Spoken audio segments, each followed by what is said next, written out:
Most of the things that people don't like about capitalism are acts of government, have nothing to do with capitalism. Had a discussion with somebody not long ago that said that slavery was caused by capitalism.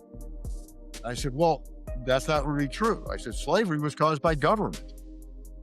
You give people a chance, they will buy and sell anything. It's the government's job to decide what you can buy and sell. Ideas shape people, people shape culture, culture shapes society. But most people never examine the ideas. iNTv is a conversation about the assumptions beneath modern life, where psychology, philosophy, culture, politics, and relationships meet. The name is inspired by the Myers-Briggs personality framework. I'm Damien, here with my co-host Josh. We're both INTPs, and this space is dedicated to thinking things through fully. Welcome to iNTv. Excellent. Today with us, we have Dr. Doug Cardell. He's an MIT-trained economist, economic policy expert. Other areas of expertise include mathematical modeling, system dynamics modeling, and throughout his career, he's done many things from serving in the United States Air Force, becoming an aide of Congress, becoming a corporate CEO, an award-winning educator, professor of mathematics, and a consultant to the Arizona Department of Education. He latest wrote a book now called Why Socialism Struggles, and we want to bring him on now to break us down and let us know. So I'm introducing Dr. Doug Cardell. I'm happy to be here. Very good. Thank you. Welcome. I know it might be boring, but for a lot of people out there, they might not have a working definition of socialism or capitalism. And I think it's just a good place to start for people to know what these You got terms it. mean. Yeah. They get thrown around a lot, and most people don't know what they mean. Socialism is a system in which the government owns all means of production and all property. It's very, very similar to fascism, in which the government controls the economy. And so, from a fundamental standpoint, socialism and fascism were basically the same thing. Communism doesn't exist, never will exist. In Marx's view, communism was a system in which socialism got so good that the government faded away. Right, like that's Yeah. going to happen. People in power are going to give it up and walk out in their dreams. It seems unlikely. And another myth is democratic socialism. Socialism and democracy are incompatible. You can't both own the means of production and all property and have free people. It doesn't make any sense. Right. Freedom of So choice. Right. capitalism is just a system in which the people own the means of production and all the property.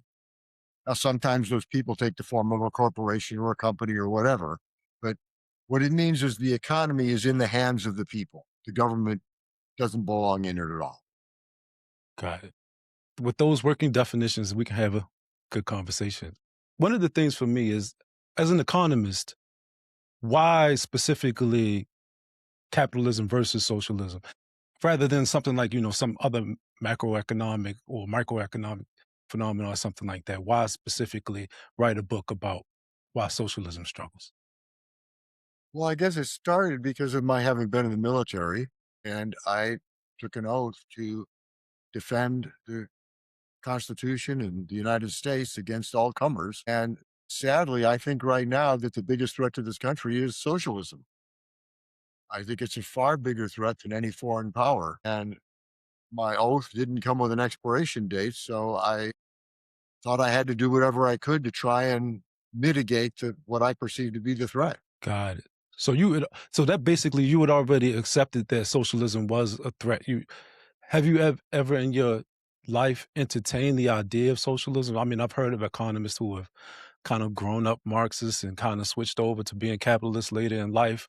Has it ever been an idea that something that you entertain? No, actually, the first time I remember even discussing it, I'm going to guess 12 years old. And I Okay. honestly don't remember even who I was talking to. It was a woman, an older woman than me, an adult. And she was trying to convince me how wonderful communism was. And I said, well, that's not going to work. And she said, what do you mean that's not going to work? And I said, well, it assumes that people are saints.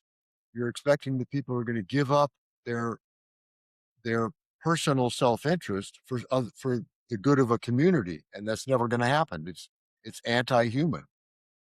and she sort of got freaked out. I don't remember exactly what happened after that, but that's I mean, that was I guess my first exposure. It wasn't even economic. I could see it wouldn't work just from a human standpoint.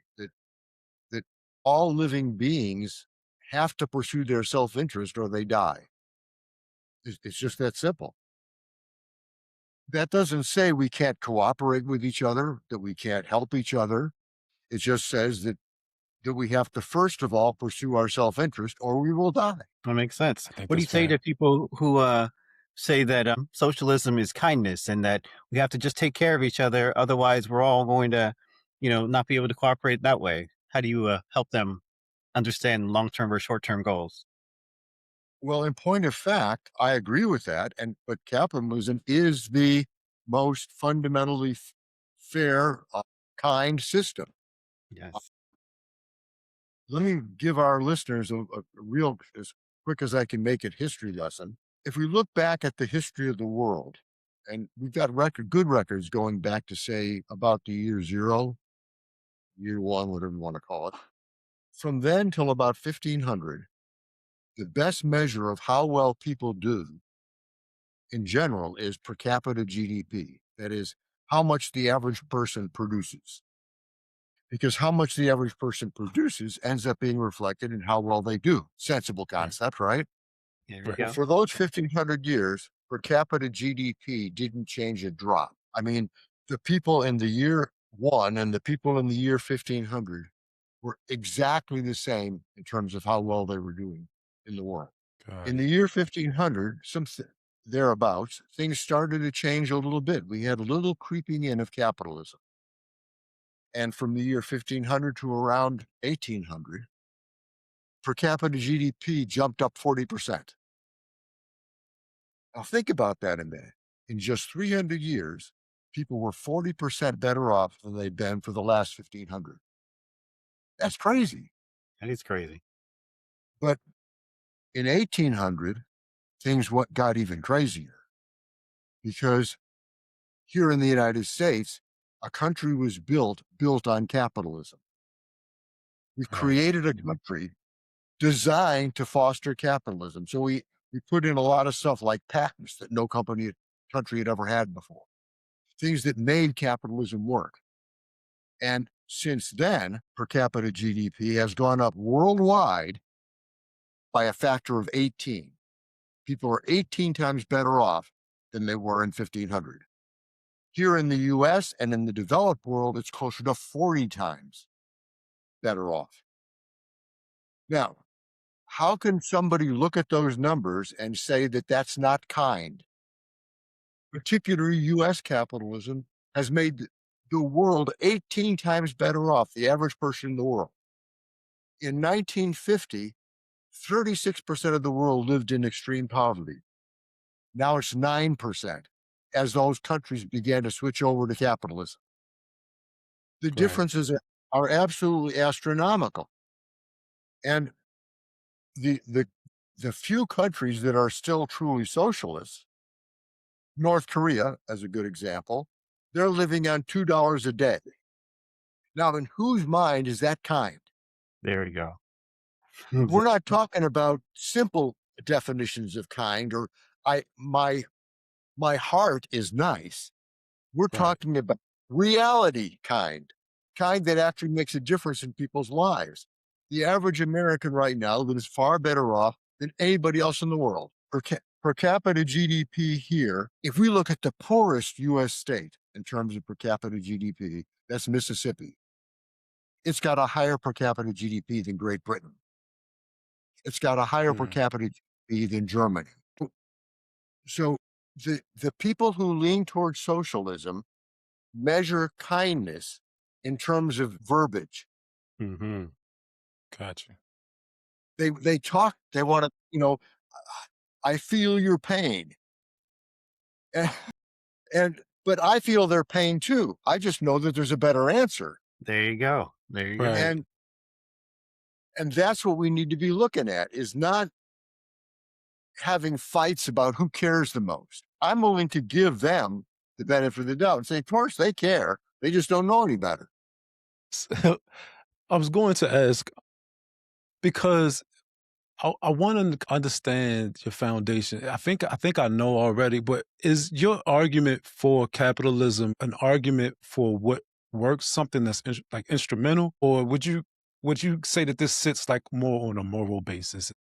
Because your story that you gave me with the woman that you had a discussion with earlier makes it Yeah. sound to me like this it's on a moral basis. Well, But it's I do both. know,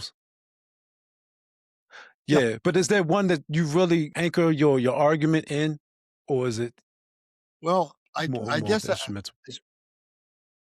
I guess I would say in my heart, it's the moral argument. But but in terms of practicality, in terms of being able to explain it to people, in terms of being able to make a case that is undeniable, then I have to Right, use the economic argument because people could argue with me about the morality. They could say, "Well, no, you're wrong about that." And I'd be at a loss to be able to say much about that. But gotcha. from an economic standpoint, I can prove it. You got the data. Right.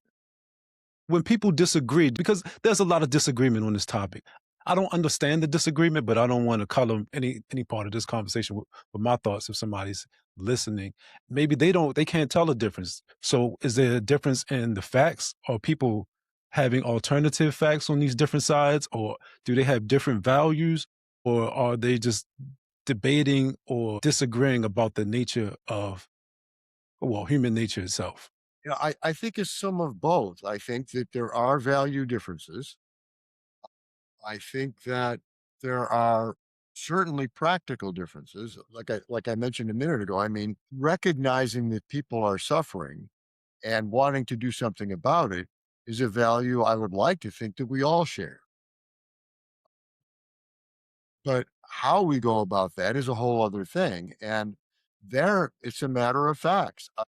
I think that the a lot of the value issue is in first of all, my experience with when I've actually talked to socialists is their first argument is I don't you don't care. You're just a mean, nasty person that doesn't care with what hurts other people. And it usually takes me a while. I mean, in maybe a 2 hour conversation, it might take me 30 minutes to convince them that I really do care. And once we get past that hurdle, things usually get a lot better because then we can start talking about facts. Right. And a lot of the time they have what they think are facts that are not facts. They're myths. One of the first things they always say is, well, every time socialism has been tried, it wasn't done right. And it's never been tried here in America. Well, I'm sorry, but the facts belie that. The first two colonies in America were socialist. They Mm, called it collectivist back then, but there's a whole chapter, not quite a whole chapter, but a lot of my book that deals with that. Uh, okay. the colonies, the Mayflower colony and Jamestown, both started as collectivist enterprises. Both failed so dramatically that the people were starving. They were digging up corpses to eat. We're not talking about just a little bit of problem. We're talking about a huge problem. Right. And and that problem didn't go away until the respective governors reinstituted private property. Awesome. Why do you think that is? Okay. Because like it's like a common socialist ideal is like from each according to his ability to each according to his need, premised on this voluntary solidarity rather than compulsion. So like why do you think it doesn't work at scale or at all? Well, it doesn't even really work at fairly small scales. I mean, probably the smallest scale it's sort of worked at are the Israeli kibbutzes. But even most of those ended up having to modify what they did because it turned out not to work very well. One of the reasons is self-interest. If I observe over a period of time, and this is what happened in the Mayflower colony in Jamestown, that working harder gets me nothing, I'm going to tend to start slacking off. Right. It's fair. No I feedback. mean, people don't do stuff for no reward. It isn't built into our DNA. And we can wish people were different. I mean, Right. I can understand a socialist saying, well, gee, I wish the world were different. But for better or worse, we have to live in the world we've got, not a world we can wish for. And in fact, the subtitle of my book is Exposing the Economic Errors That Undermine Utopian Ideals. The things they want are nice things in some respects, but it just doesn't work. In Right. fact, one of my major research projects was I did a 30-year study of the personal expenditures index. It's the way the government tries to predict what people are going to buy a year from now. And so I did over a 30-year period, I looked at what they predicted, the Federal Reserve, that is, and what actually happened. They were right 46% of the time. You could have literally done better flipping a coin. That's crazy. Now, it's important to point out that the people at the Federal Reserve aren't stupid. I couldn't do any better because you're asking economists to do things that economists can't do. This is what's called a complex system that's governed by spontaneous order. And it's like the weather. And I happen to have two weather apps up right now. This one says that there's a 30% chance of rain in the next hour. This one says a 0% chance. Different models. Right. And that's the point. They are models, and all Right. models are wrong. Some You extent. cannot an accurate model. It can't happen because they're all based on too many assumptions and too much lack of information. For me to correctly model the economy for next year, I have to know what 9 billion people are planning to buy and sell. I don't know what my wife is planning to buy next week. Nor does she. So how in the world am I going to predict what 9 billion people are going to do? That's true. But it seems to me that that's where the control comes in, because it's like, if I control other people's decisions, then therefore I can be better at my predictions of the future. If I Which limit is your why it always choices. divides. Which is why it has to end up as a dictatorship. Because you have to not just control a little bit, you have to completely micromanage. That's what was never imagined. North Korea has a fairly successful black market. People there buy American jeans and CDs and stuff like that on penalty of death. They are still doing it because Wow. people want what they want. Right. I mean, and so even if you say, I'm going to kill you if you do it, they're going to do it. That's the part that people that have a problem appreciating, is that you can't have a little bit of socialism.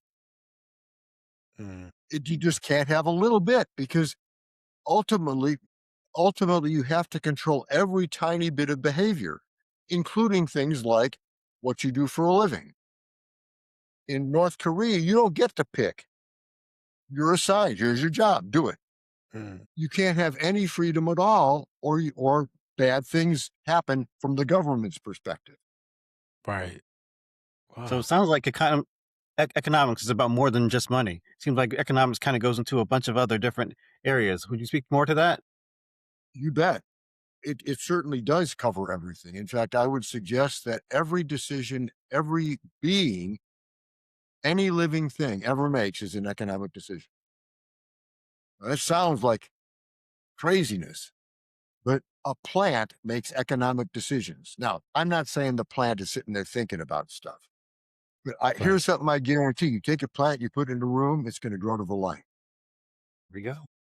It's going to happen every time. Right. I have horses. If I go out right now and throw a bale of hay in the corral and throw another one 500 yards away, where's the horse going to go? It's going to go to the nearest one every single time. Now, I don't think the horse is actually making calorie decisions, but at some level, it understands that it takes calories to walk. And Right. if it walks to something further away, it's going to use up more calories than it's going to be able to get from the thing it's walking to. So every living thing makes economic decisions, because every decision you make involves giving something up for something else. There we go. Right now, the three of us are giving up our time to do this. That was an economic decision. Now, I may make a few bucks off a book. You guys may make some more money off sponsorships, but that's not the point. We made Right. a decision to win-win. give up our time to do something more valuable to us. Right. It is. And And that's what it's really all about. yeah, and just speaking, right? So what pops out to me, because Josh and I talk about these ideas frequently, and I'm interested in what disciplines you delved into, and maybe it's specifically just it stays in economics, but the decision-making process that you're talking about sounds like rationality to me. And I'm thinking about the whole psychological development of rationality throughout the history of time. I don't know if you've written about that or gotten into that part, but I guess my question is, when people criticize capitalism today, like they often describe its successes as a result of oppression or exploitation or like stolen wealth rather than voluntary exchange and innovation.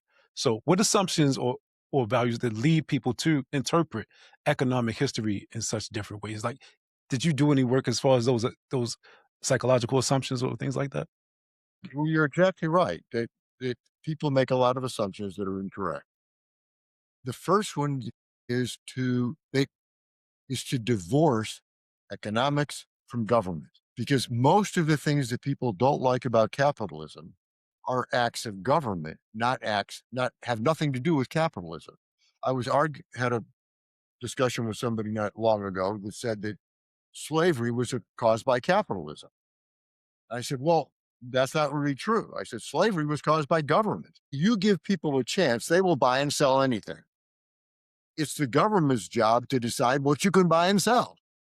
And so a lot of the time, the socialists want to control the economy.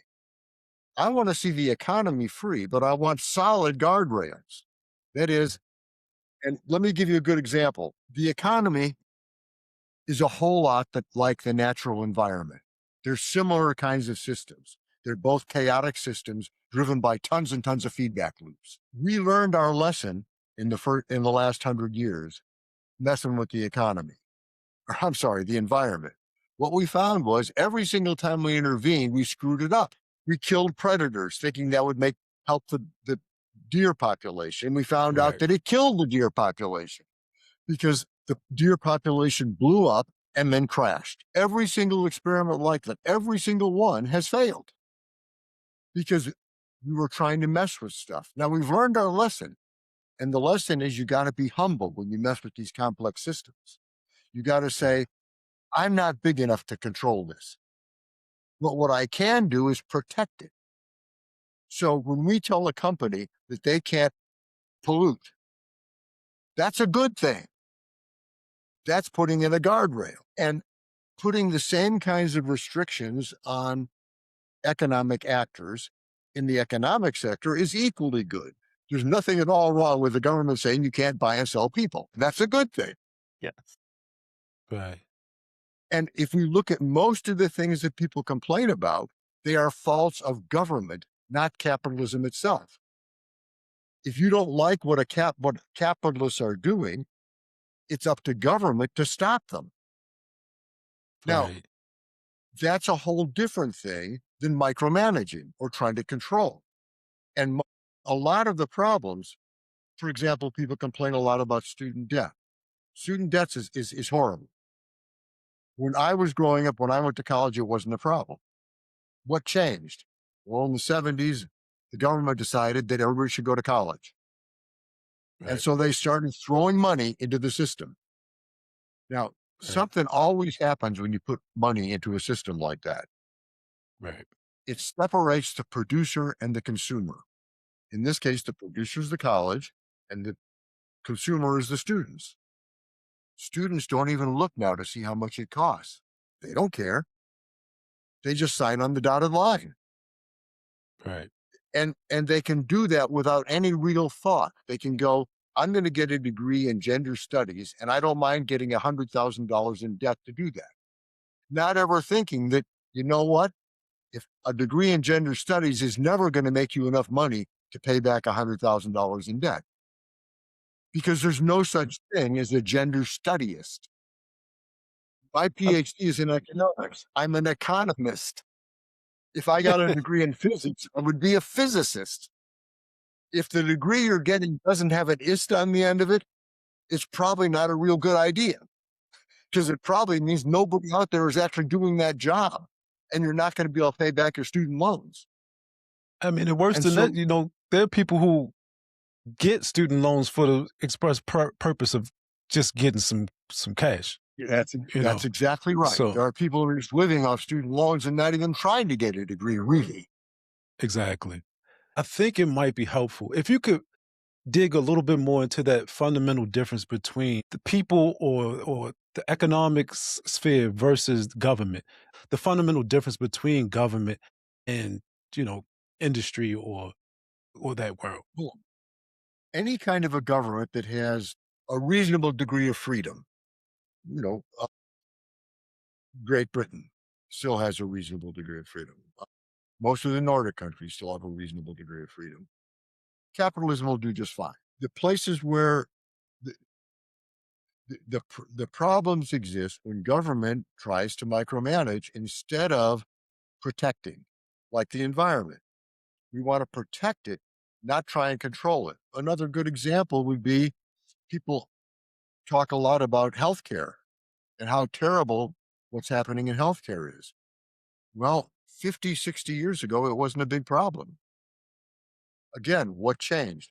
Well, my grandfather was a physician. He lived in a normal 3-bedroom house. When I last knew him, he had a 6-year-old car. I remember it, a 57 Chevy. I really liked that car. Nice. But why wasn't he rich? He was a physician. Because back then, physicians didn't get rich. What ended up happening? The government threw money at the problem. What was the result? You separated the consumer and the producer. I injured my thumb, got it smashed a little bit, had to go into the doctor's last week. I have no idea what I paid for that. Right. That's the problem. I couldn't comparison shop. I didn't know beforehand what it was going to cost. I don't know now what it did cost. I paid like a $15 copay, and Bob's your uncle. I'm out of here. And right. and that's the problem, is that when the producer and consumer can't negotiate prices, the prices are going to go up. And so what's happened? Physicians now make 8 times what my grandfather made in inflation adjusted dollars. Okay? So not just because of inflation, but in solid concrete dollars, they make 8 times what my grandfather made. So that's why healthcare costs so much. That and the insurance companies and the pharmaceutical companies and the medical supply. Exactly right. There's a lot of people making money off of the deal. Yes, because the government's food now. And so is the system broken? Yes. Did capitalism break it? No. It was working fine before the government jumped in.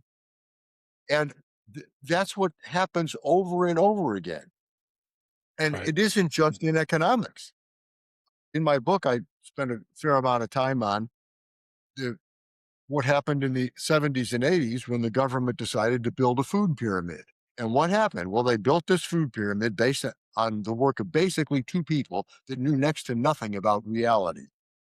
I mean, they were both doctors, but they were just GPs. They had no training in nutrition or anything like that. They had just decided that it was fat that makes you fat. And so what the government decided was, okay, we'll make this food pyramid, put carbs at the top and fat at the bottom. What happened? We got an epidemic of obesity. And so, this is not just economics. When the government steps into stuff, they so frequently get it wrong because government is too big to do things at that kind of a level. You can think of it like this.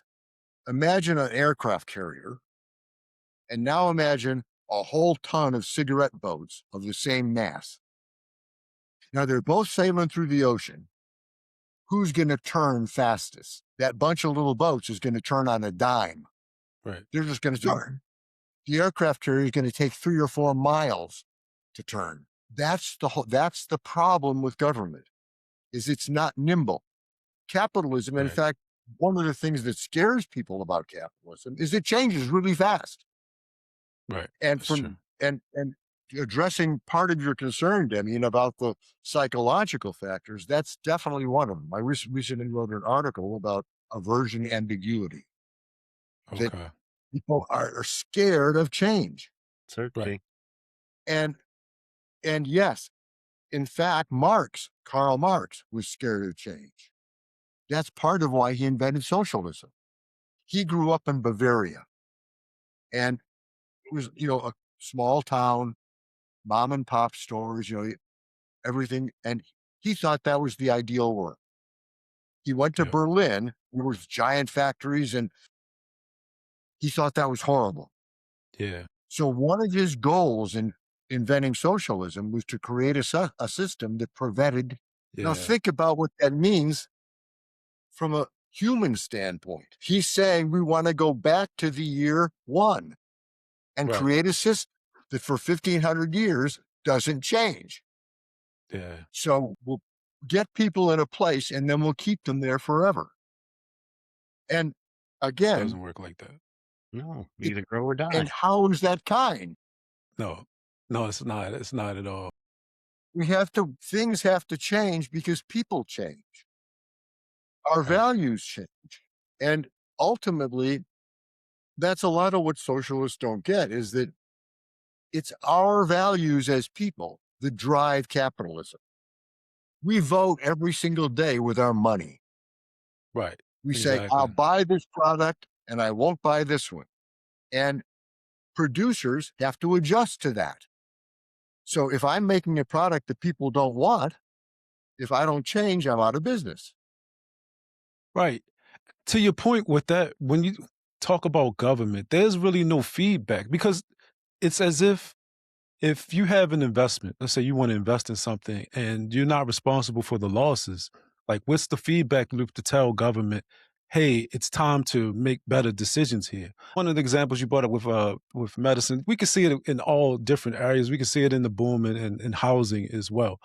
And I'm in finance. I work in finance. Sometimes encountering some of these ideas or perspectives or theories that people have with government spending. And one of the more fascinating theories to me was modern monetary theory that popped up maybe, I don't know, 10 or so years ago, something like that. And which is just borrow. It really doesn't really matter. You could just borrow the dollars and there's never going to be any negative consequences from increasing government spending. They weren't borrowing the dollars for anything but more increased government spending. So I'm just thinking about that type of mentality that would make these types of decisions when you have basically you've left your taxpayers on the hook for these decisions.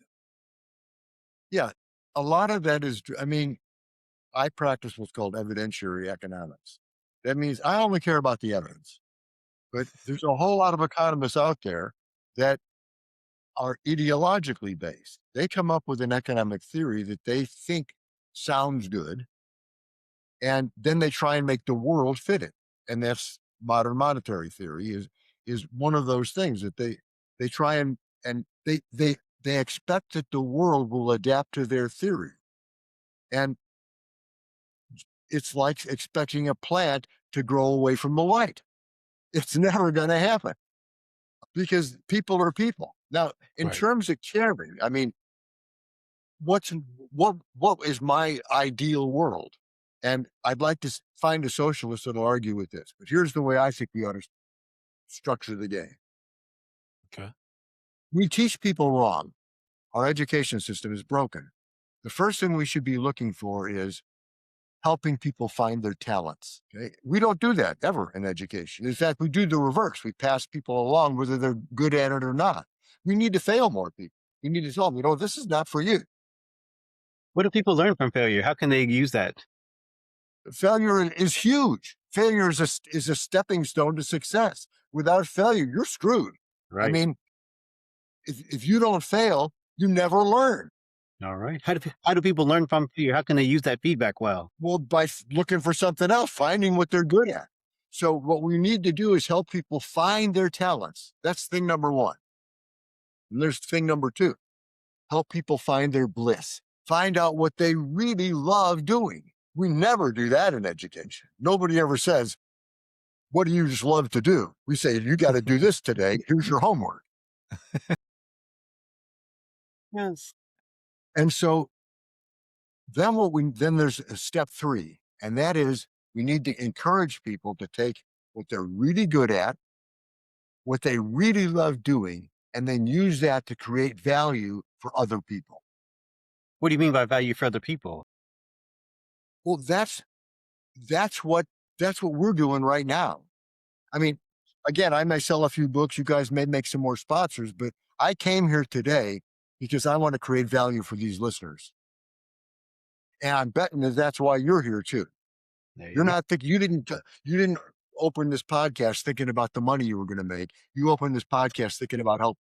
There you go. Exactly. And that's what it means to create value for other people. And people whine about stuff like how rich Jeff Bezos is.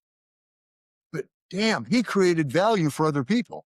In fact, I run the numbers. The average American is $2,000 to $3,000 a year richer because of Amazon. It's almost like what he didn't just help billionaires. It's almost like we all got something out of it. That's almost always the case. I'm on a PC right now, and I'm talking to you on Starlink. We couldn't be having this conversation if it weren't for Bill Gates and Bezos and Musk.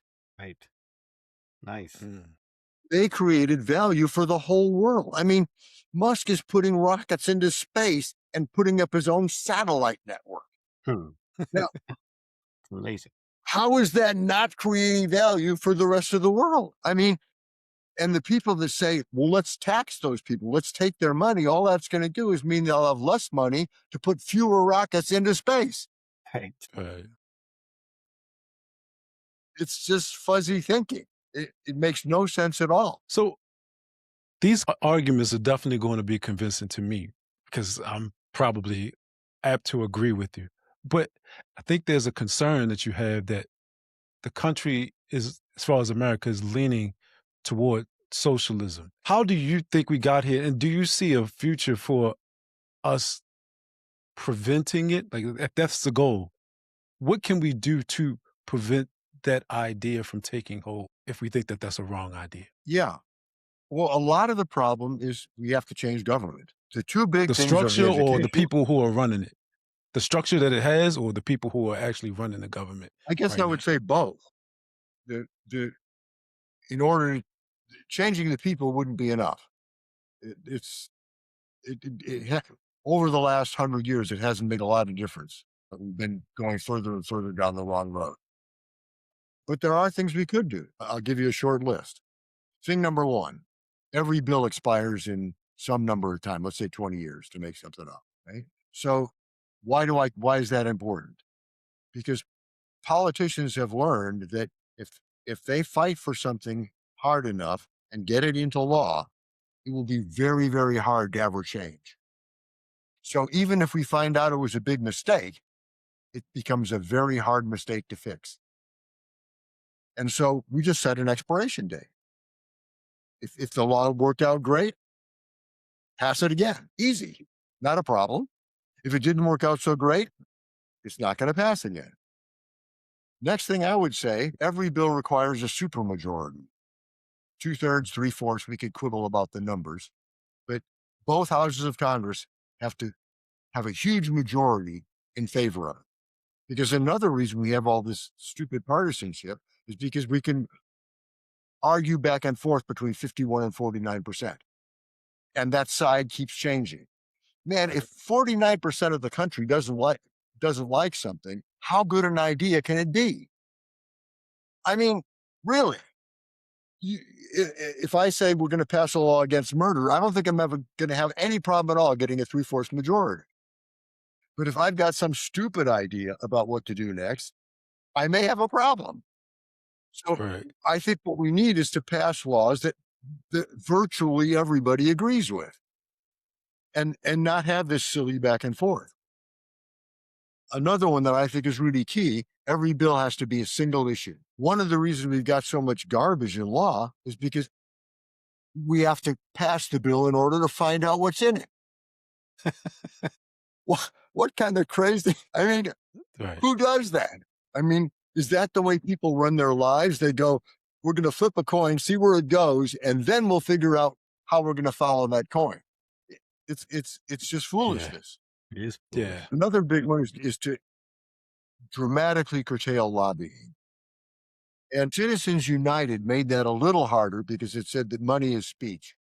So you can't prevent companies or people from speaking with their money, but you can stop the politicians from listening. So while you can't say, here's a limit on how much you can give, we can put a limit on how much you can take.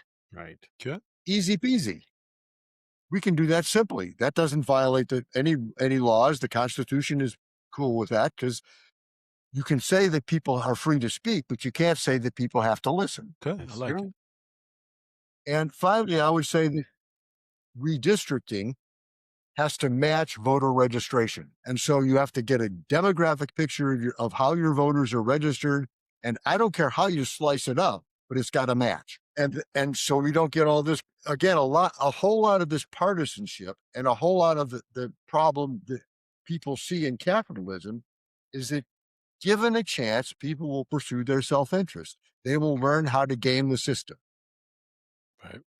And so Yeah. we have to stop from gaming the system because they're going to do it. I mean, it's human nature. And again, we could wish for a world in which human nature wasn't that way. Right. But you're Just going to be dealing a with long reality. time. Yeah. Just dealing with reality as it is, which Yeah. makes sense to me. I've learned a lot here, and I wanted to give you some space to plug your book and your website and tell people where they can find you. Yeah, if they've had any interest in the conversation, if they've had as much fun as the three of us had, and have learned as much as the three of us, then they'll probably love my book, Why Socialism Struggles. You can get it on Amazon or on my website. My website is dougcardell.com. And I've got over 100 articles there, all discussing topics like this. And hopefully people will learn a lot from that. The big key is to get a voter base out there that thinks. That's and the thing. has, That's the thing. Like, you can put all of these things in place in the government at the top, but to me, unless you can get the people to kind of like understand at a certain level, and I don't know, it's just it's rough. I think that's what we see in the swaying of the ideal of socialism coming into play. Is just yeah, rooted in the people. But I agree with you. Yeah. So hopefully everybody comes check it out. We'll put it into the description of the show, your website and your book. Post that there and send the people your way so they can learn about why socialism struggles. I appreciate that. And I hope they enjoyed watching this as much as I enjoyed doing it. Thank you. Thanks for coming.